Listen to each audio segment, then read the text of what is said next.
You say that the image of death is the beginning of mythology. What do you mean? How is that? Well, all I can say to that is that the earliest evidence we have of anything like mythological thinking is associated with grave burials. And they suggest what? That men, women saw life and then they didn't see it and they wondered about it? It must have been. I mean, one has only to, imagine what one's own experience would be. The person was alive and warm before you and talking to you. He's now lying there, getting cold, beginning to rot. Something was there that isn't there, and where is it?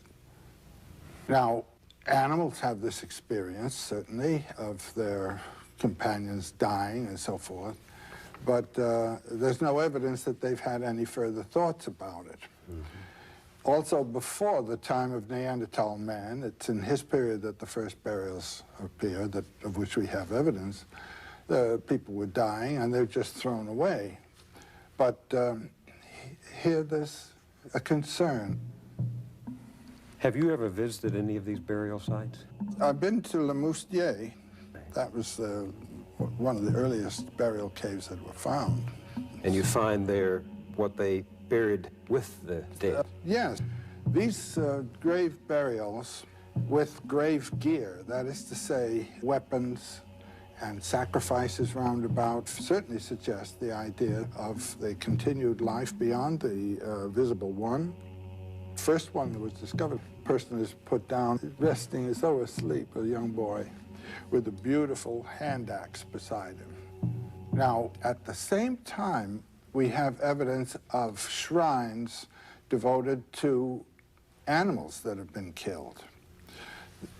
The shrines specifically are in the Alps, in very high caves, and they are of cave bear skulls. And there's one very interesting one with the long bones of the cave bear in the cave bear's jaw. What does that say to you? Burials.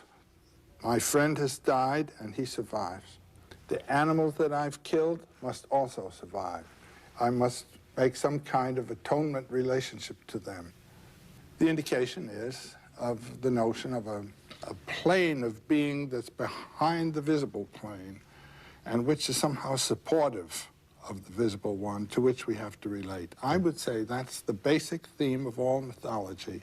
That there is a world? That there is an invisible plane supporting the visible one. Now, whether it is thought of as a world or simply as an energy, that differs from time and place to place. What we don't know supports what we do know. That's right.